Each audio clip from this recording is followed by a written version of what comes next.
Hi everyone, welcome to another episode of Munro Live. I'll be your host today. I'm Jordan Arocha. I'm the Director of Commercial Operations with Munro Associates. And today we're going to be looking at the BMW i7. So if you don't know anything about Munro Associates, right, and if you think this is just a car reviewing channel, you'd be correct in the sense that we have a lot of cars, but really Munro's specialty, or what we do, is tear these things down and really get familiar and intimate with everything that goes into the engineering and the design of these vehicles.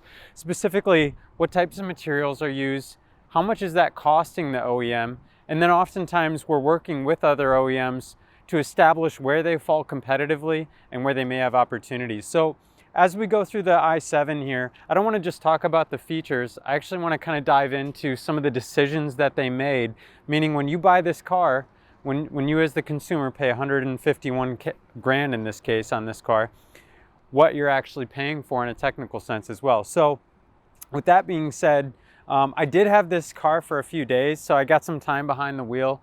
It was an awesome experience, right, by most counts. I've got some things that weren't so great about it, some things that I would change, but I mean, truly at 150 grand, like, you're getting a lot with this vehicle, meaning when you're paying for it, you're not just paying for the badge. There's a lot of feature content built into this thing, right? So this is the new i7.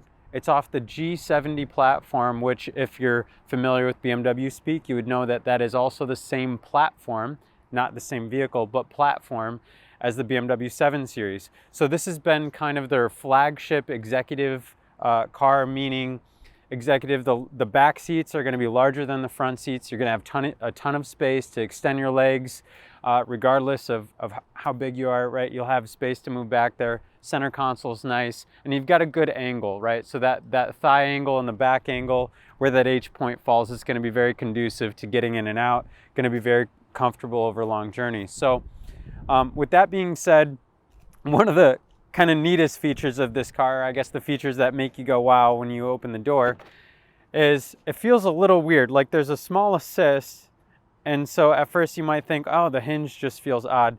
But in fact, these doors actually open and close themselves. So right here on this bezel, which we'll get into in a moment, there's a little button right here, a capacitive button, and it shows the door symbol. So if I hit that and then promptly get out of the way, because I'm not inside the vehicle, the door closes itself. So yes, I know, kind of gimmicky.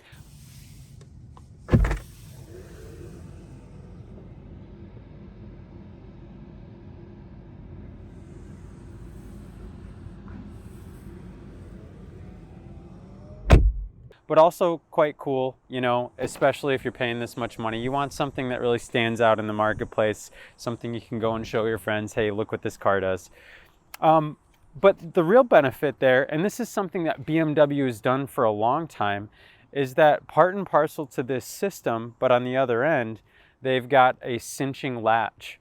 And so from the outside, it looks like any other latch that you would see on a normal door. But when you go to close the door, and I'll leave it just partially closed, keep an eye right here at the opening. I'm not pushing it. You see the door cinches itself. And you might say, okay, whatever, I can close my door myself. True, but the reason that they do that in large part is so, one, you don't have to slam the door, but two, the compression of these seals. By having that cinching mechanism, they compress all their door seals, both on the body in white, the cut line seals, which in this case are quite substantial between the sheet metal, front and rear door, and then the seals on the door, they're compressing all those quite a bit more than you would have on a typical passenger car application, because ordinarily on a passenger car application, they've got something that they have to maintain, which is called closing efforts. It can't be too high, otherwise your customer is going to complain that they quite literally feel like they have to slam the door every time it's closed. But in an ideal state, you've got an immense amount of compression on these seals so that you're really sealing the door, you know, in this whole opening from the environment outside. So it's really going to benefit your NVH. It's really going to benefit your wind noise. And you want to talk about a quiet cabin, right? Doing 75 miles an hour on the highway. It is like doing 10 miles an hour in a parking lot in any other vehicle in terms of the noise coming through that cabin, right? The road noise, the wind noise, ambient noise, meaning you know, the loud semi trucks pulling the Jake brake going by you on the highway. All of those things are going to be very, very subdued in this car with the laminated glass, the seals, all the MVH additions that they're doing really under the skin, things that you're not going to see here, but I'll point to when we open the hood shortly. They really, really did a lot in the way of MVH, and that's not surprising for a vehicle of this price point. You get into an S-Class, you're going to see something very, very similar in the way of MVH. But I guess going, you know, into the cabin here, kind of just giving an overview of what we see, I was a little surprised to see one of the things I'm not too much of a fan of. They did the cloth seats, right? And there is some benefit, right? In the summer, it's not going to get too hot. In the winter, it's not going to get too cold. But aesthetically, and for me anyways, I'm more of a fan of give me some suede, give me some leather. If we're paying this much for a vehicle, I don't want it to look like a sofa from Costco or something like that. And so I'm not personally too much of a fan of that, but there are some advantages. But above that, they've got a really, really nice smoke white merino leather that they put everywhere. It's very supple, right? You can see it dimple when you put your finger in there without too much effort. You know, the rest of the leather and frankly the rest of the materials in the vehicle are quite premium, so they didn't skimp on that. You know, as you get into the vehicle, I really thought it was extremely comfortable, to no surprise. I actually had a previous gen BMW. It was an F10, so again, for BMW platformers, that's the last generation 5 Series. I had a 550, and they've done the extendable thigh bolster and like the movable back of the seat for a long time, and it really does make the cockpit a pleasant place to be. It's really comfortable, very supportive, and I think they do a really good job ergonomically, right? So the screen might be a little far away, but they give you a pretty good array to control your primary functions here, right? You know, and as we're looking here, they've got this big sort of polycarbonate bezel, right? They extend that all through the cabin here. I've got mixed feelings on it. It's a little like bedazzled, if you will. But as my wife pointed out when we were driving around, she really liked how it gives contrast to the light. It gives some depth to it, right? Especially at night driving around, that does give you a very unique look. So I can see how that would be appealing. But, you know, again, it's very comfortable, nice premium materials, good supportive or good large steering wheel, right? Feels very sporty, a little bit larger in diameter with some 10 and 2 positions here with a flat bottom, right? To give you that sporty appeal. The other thing that I liked about the seats is that in some cases, in a performance application, your bolsters will be huge, meaning this part of the seat really to secure that occupant if you're going through high-speed maneuvers. Obviously, this isn't a air quote sports car. You know, you're not going to hit track days with this, but when you put it into sport mode, there's an actuator in here, and it actually pumps up this bolster and really like grabs you as the driver. So I appreciated that. When you don't want all the support and you don't want to be locked in, you can have more of that sofa type feel, but then it's got the ability, even in the seats when you hit sport, to adjust that. So some kind of cool features. Other than that, relatively standard layout, nice Bowers and Wilkins sound system. It's very crisp, very clean. You know, we've got Alcantara in the headliners, you know, some stuff that we would see appointed in really any vehicle of this price point. So that's not too surprising. Now, in terms of the driving, you know, it does have the Park Professional system in here. And that was cool, right? Again, sort of gimmicky. I think I would need it for a month or so to really get that dialed in and get it to a point where I liked it. It seemed difficult to actuate, difficult to kind of find what to do in the menu, where I need to be relative to a parking spot and so forth. I'm sure BMW's got some videos out there that can tell you how to do it a little simpler, but you know, I prefer to come into it and say, okay, is this intuitive or not? Meaning, don't read the material, just go in and figure out the intuition of the system. And to that, I wasn't super impressed. You know, coming back to the outside, you know, some of the things that are more technically focused, I would say, is if you look at the bottom and you see all these little circles, right? These are some, and then also right here on the handle, those are ultrasonic sensors. All those sensors right there, they do help with the parking system. The backup camera gives you a lot of good visuals, a lot of good color in the screen and detail, right? It's crisp so that you can see where obstructions are. But these also help with the opening function. So if you go inside, you're already in the vehicle, and you push the button to get the door open, these sensors are going to tell you if something's there. So whether you're parked this far away from another vehicle or an object, or you're this far away, that door is not going to smack your very expensive door into a wall or an object. So not the best look, right? If you're really looking for items like that, those kind of stand out to me anyways when I see the vehicle, but kind of a necessary evil if you want that nice feature. The wheels, they're okay, I suppose. They're not my favorite aesthetically. They definitely look more like what you'd see in a Rolls-Royce, kind of that big dished kind of chrome like pan wheel, right? But they're not doing this just for aesthetics. Now, someone in the wheel division is probably screaming because they worked on that design for a long time. But really what they're doing with this dish design, like having this be a really plainer wheel, is aero, right? For those of you who follow Tesla and you're looking at the long-range vehicle wheel options versus the performance.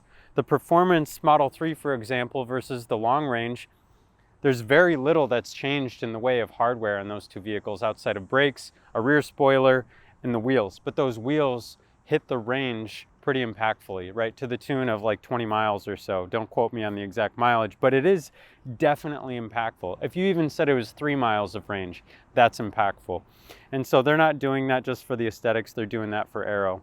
So not surprising to see that, but I don't know, personally, if we look over in the parking lot and look at that Porsche, I like those nice big V-spokes if I had my way. Okay, maybe we'll pop open the hood real quick and then come back to the screen because I know everyone wants to see the screen.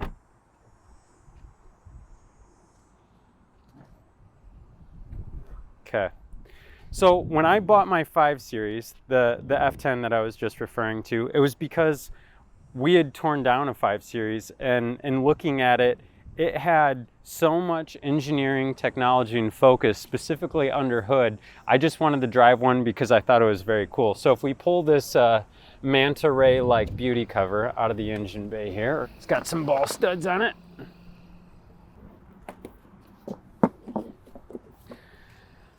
There's a lot going on here. They've got more space under hood in this vehicle than I would say most BEVs, meaning the whole front end of the vehicle from the windshield to the bumper is larger than most passenger car applications, and that's to their benefit.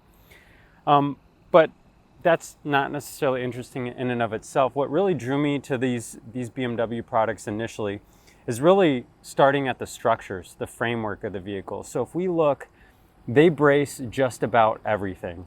So going from your primary suspension load input, the shock tower, to the front end monument going cross car, they put pencil braces. A direct line of sight from shock tower to shock tower, they put in another brace. Going from shock tower to the dash panel or the cowl area, they actually close this in. This is something right here, right? This whole vertical wall section that they would refer to as a double dash. Back when I was talking about the NVH of this vehicle, meaning how quiet it is in the cabin, that's a massive enabler. That's really mitigating a lot of the noise, a lot of the, right, you're hearing potentially right now, like the EAC compressor, some of these remote water pumps, circulating fluid, right, because it's quite hot out here today. That double dash is really, really controlling all of that noise from getting into the cabin, and it shows when you get behind the wheel. But the attention to detail from the BMW products is something that I've always appreciated. When you look at the underhood, at least when I do, I see an immense amount of engineering time and effort that went into every single surface of these vehicles, right? So nothing looks like it's necessarily out of place. Nothing looks like it's, by happenstance. That typically is what we see in their ICE applications. Now, the one thing I would say that's a downside in this vehicle is, as I was just talking about, we've got a massive front end and a giant front motor bay on this vehicle relative to most passenger cars, and yet they still did not give a frunk, right? So typically on this vehicle, you start with a 4.4 liter V8, a twin turbo, like a hot V application where the turbos are in the center, nice compact application. But in going to an electrified vehicle, they still didn't make room for a frunk. Now, one might say it's an executive car. We've got a ton of cabin space. We have a large trunk in the back of the vehicle. Do we really need it? Perhaps not. But the fact that they've got this much space and they left this much air in a, meaning open space, unused space in a motor bay, was a little surprising to see.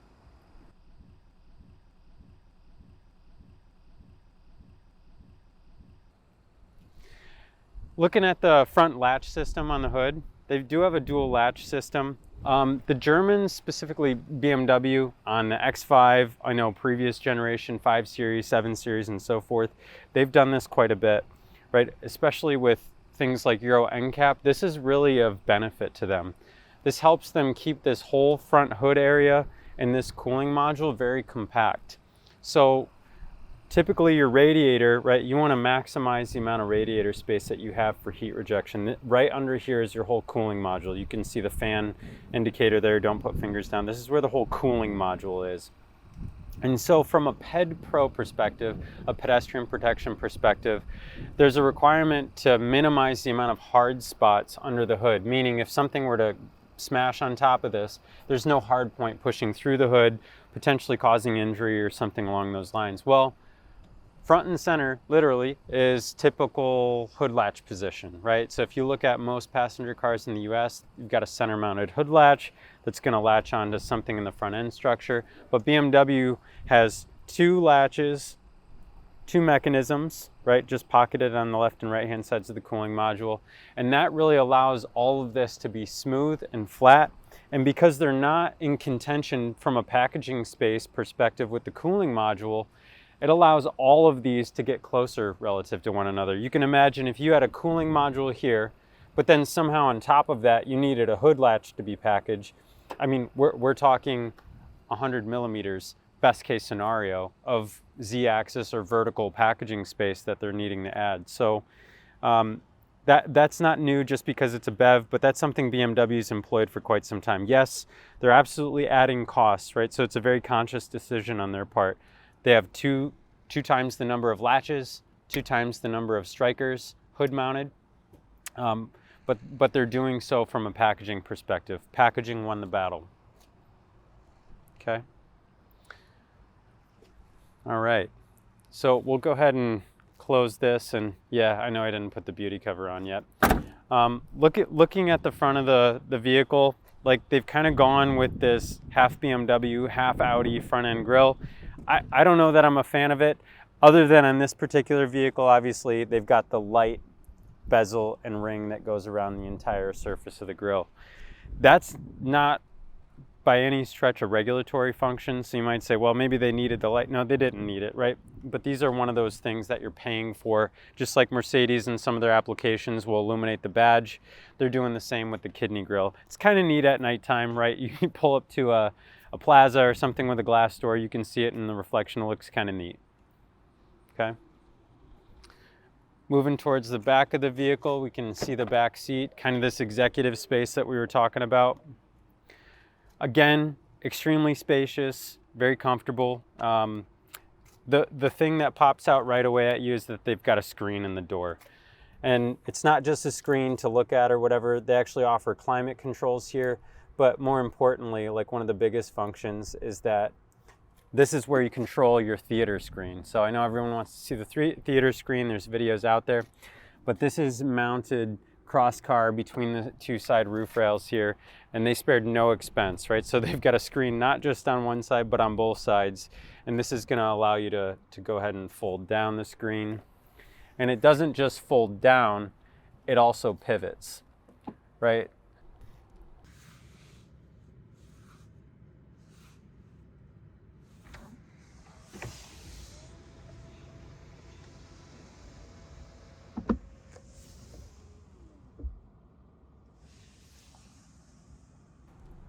The fact that it folds down and pivots, again, just speaks to the fact that they're not pulling any punches from a cost perspective. That requires 2 separate actuators, right? So technically the customer goes, oh, it moves forward and back, that's great. But BMW is paying for 2 motors there. They're paying for 2 LCD screens here. By the way, all the armrests rather are all heated. They're paying for that. All of these metal grills, right, are incredibly costly, right? And they're brand named with Bowers Wilkins, right? And then every one of these speaker cones and these sound systems are extremely well tuned. These shades have actuators down below here, as well as here for the quarter glass at the tail end of the glass. There's a lot of cost in this door, right? This door more than likely cost the OEM, meaning cost BMW, 2 times what any normal door that you'd see in a passenger car costs. You might say, oh, it's approximately the same size. True, but just in the leather alone, right, we could start talking about $50 to the bill of material, and you'd be like, oh, big deal, the car's $150,000. Yes, but the you know, to pay $50 for a small part like that is an incredibly major decision that an OEM would need to land on in order to put something like that in the vehicle. So all in all, in looking at this vehicle, although it's cool, it's got a lot of features. I guess the one thing I would say to a prospective consumer is just know that if you go into something like this, you're not lacking actual technical content and engineering that went into a product like this. There's several things from a styling cue perspective that, yes, I would probably change. I don't know that I would do the cloth, but I would at least sleep well at night knowing that what I paid for was actually, you know, commensurate with the amount of engineering and the amount of technical content that went in the vehicle. So it was pretty cool to drive around in this, and it's a little outside of my price range, but if I had the money, or I guess I didn't live in the spot where I live with essentially a jump for a bridge, maybe I'd get one of these one day. I know my son liked it, except for the fact that he kind of freaked out when we put the sunshades up. He thought he was putting him in prison or something like that. But other than that, very cool car. So if you're interested in more content, technically speaking, about this vehicle, how we generate costs for things, go ahead and contact us at sales@leandesign.com. We'd be happy to help you out. Until next time, thank you so much.